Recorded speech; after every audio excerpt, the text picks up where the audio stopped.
You might have seen the ads. The Maori Volcanics are back in town and headed your way. After decades in the cabaret business, they can truly lay claim to having made it.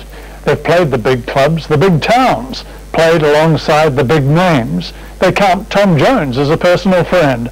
True, they've been around long enough to be in and out of fashion and in again and out. Not that it worries them. The Volcanics are the last in the line of the Maori showgrounds and show no sign of bowing out yet. We will sit you back, take you back into the 60s. It's the big names you've played with over the years. Can you reel off a few? Gosh, Frank Sinatra, Tom Jones, Engelbert. We have had standing ovations in lower huts. Monroe, Solomon King, Dionne Warwick. It's just so many. Ladies and gentlemen, it's almost showtime! Just name the fizz in showbiz, and over the years, Mahura and Billy Peters' Maori Volcanics have played with them. Lounge legends who, after 33 years on the circuit, need little in the way of introduction. That day. Could we show this piece here?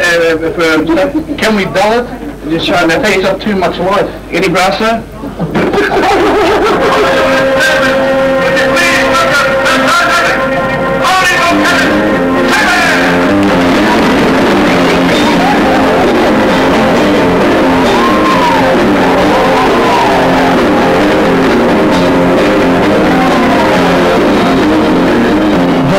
Of a vanishing Kiwi musical tradition, the great Maori show band. From Las Vegas to Lower Hutt and 55 countries in between, the Maori Volcanics in their various incarnations have been there, played that, and they're erupting again. These Kumata of cabaret back on the home circuit for the first time in a decade. What about the act? Is it like a well-oiled machine? Definitely. We rehearse very hard, and we rehearse it often. But you make it look so easy. Yeah. That's from practice. Everything that looks ad lib is really rehearsed to look that way. Are you ready?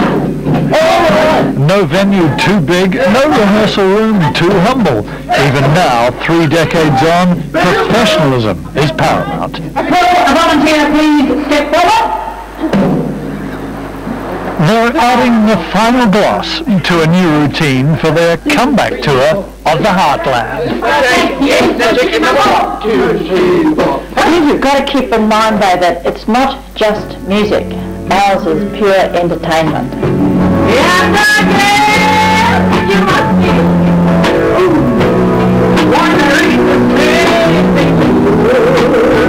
Still, it's the music that makes the Volcanics quintessentially Maori music.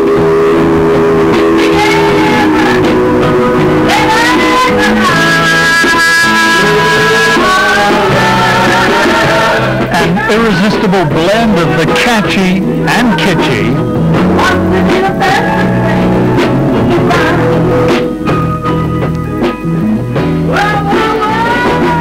Now, Billy, I want to be a volcanic too for a bit. But Red, yeah.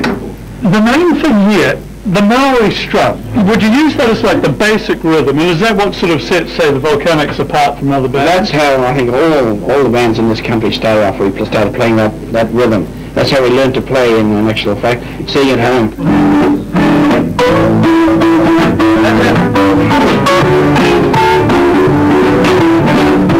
Rhythm that's taken the Volcanics a long way from Mokau, a tiny rural settlement in the Bay of Islands, where Billy and Mahura grew up as neighbours.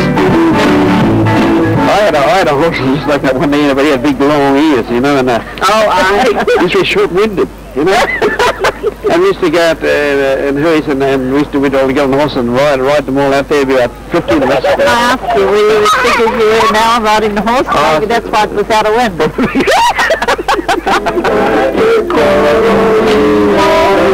For the Volcanics, the far north is a kind of Kiwi Mississippi Delta, a rustic, poverty-blighted region that's given birth to a down-home musical genre all of its own. Mary and Cooper Piripi's place, if Northland is the birthplace of the Maori strum, then this dignified couple are the godparents of the Maori show band sound. Beautiful. That's the only two songs we know. So Mary, Mahura came to you as a skinny little country kid to learn Maori culture. Yes, Maori culture. What did you make of her back then?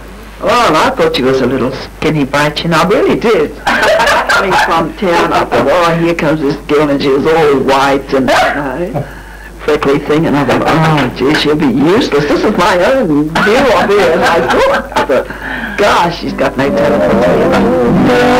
Mahura, or Marge as she's known, had talent all right.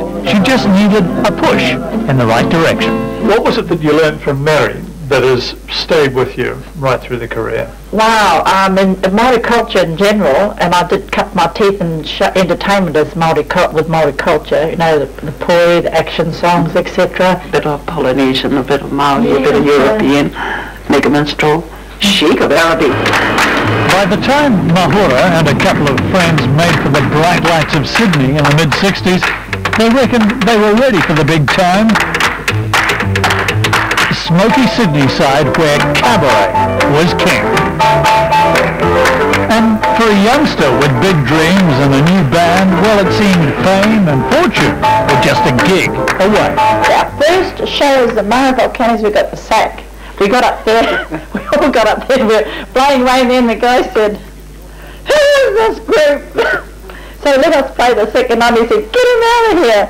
So he sacked us. Harry M. Miller was one Australian promoter who saw talent there but had his doubts about the stage act. Look, I think in show business you stand on your talent, basically. You can bring some Maoris here and you can put them in skirts. I think they're overplaying that a little bit. Of course, all that did was make Mahura's Volcanics all the more determined.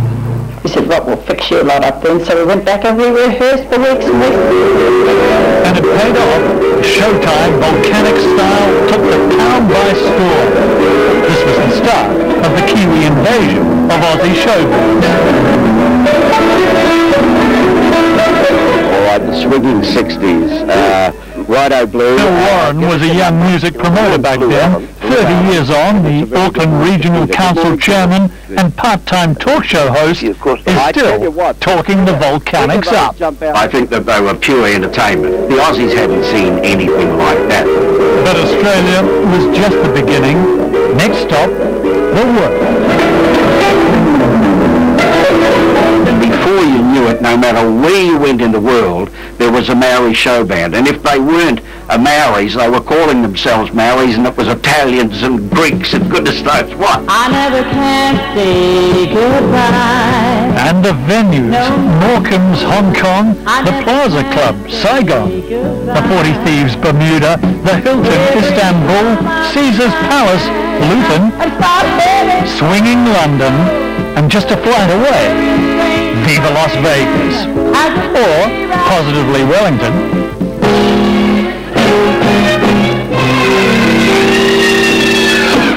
The blonde? She's Billie T. James. 4 years with the Volcanics turned him into a star. And the co-host, Prince Tui Teka, the Volcanics made him too.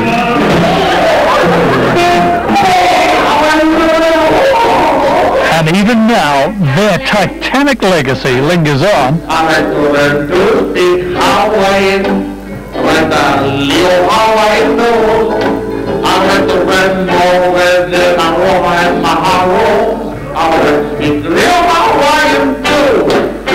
Political correctness. It doesn't really seem to bother you, Volcanics. No. I mean, looking at the Japanese Hawaiian tourists, you're running very, very close to the line there, aren't you? But it's comedy. You can get away with it. And they have for years. But there was a time when the Volcanics were lucky to get away with not just a laugh, but also their lives. Vietnam at its hottest. In the proud tradition of Maori show bands, the Volcanics served here too. 5 tours of duty in all. It was hairy stuff. Yeah, they'd be firing the what do you call them, cannons, whatever you call it, right over into the hilltops, right over your head. and then they'd shout out, "Get those entertainers off stage!" So it was like somebody just swept you all up. You know, you sort of just dive into a foxhole upside down with a sequin gown. For Billy, the reaction of the Kiwi boys is what he cherishes most. They come with their black singlets on, you know, and their beards. You couldn't recognise them. Bands on the heads, like they were rebels, you know. But these guys were like our uncles, and here they are, turned into literal animals overnight. And the only touch with reality was when a show like us came in there to entertain them, you know. And for a brief moment, they would cry and remember the families at home, you know. There were other wars, but, well, that's another story. Don't put those CDs on top of those suits,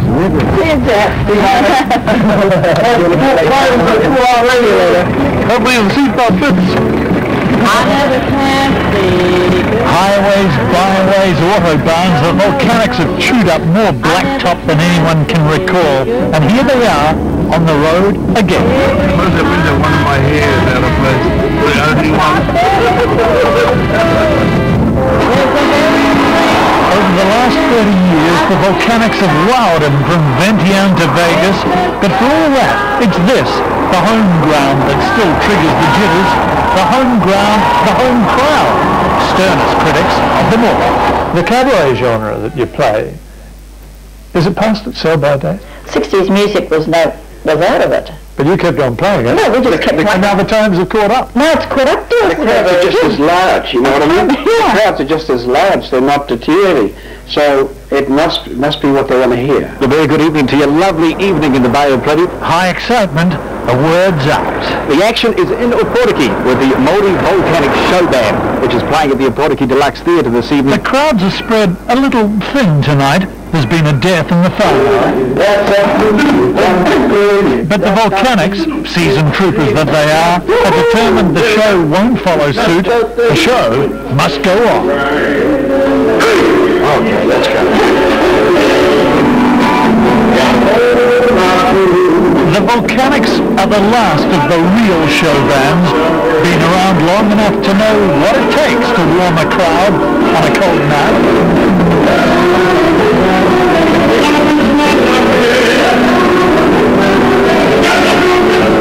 Now, the volcanics have been playing for, 33 years now. Is there going to be a point where you're going to hang up the spurs? I was hanging up my hula skirt a while ago. I hung up that head up a few years ago. That's a good thing with music. You can carry on for years and years and years. Yeah. Now, listen, we'll know when you're not able to do a great job on stage. That's the day we'll say, okay, we'll do that. Until that day comes, we'll be going there flat out. Was later advised by Bill Day in the comment, tonight it's going to be annihilated by